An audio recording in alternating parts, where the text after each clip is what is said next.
Makikita sa videong ito, nakuha sa isang mall sa Cotabato City ang isang batang may iniabot na plastic sa isang binatilyo. Ang binatilyo, may binigay naman sa bata. Ilang sandali pa, sinunggaban na ng mga nagmamanmang pulis at pideya ang binatilyo. Ang iniabot pala sa kanya ng paslit, supot ng marijuana.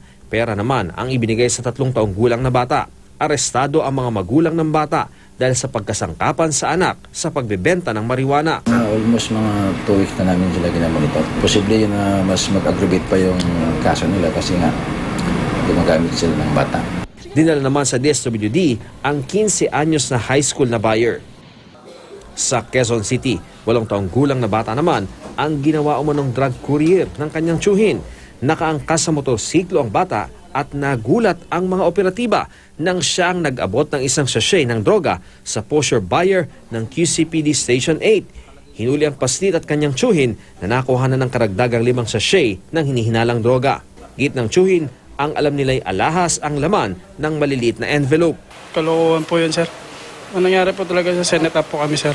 Dahil menor de edad, ang Women and Children's Protection Desk ang kumausap sa paslit. Hindi mo alam kung ano yung hawak-hawak mo na binigay sa'yo?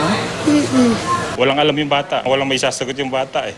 Hindi alam kung ano yung inabot sa kanya. Na-turn over na sa DSWD ang bata. Ang kanyang tiyuhin na madulas umanong drug suspect sa Project 4, naharap naman sa reklamong paglabag sa Comprehensive Dangerous Drugs Act at Child Abuse. Ian Cruz, Nakatutok, 24 Oras.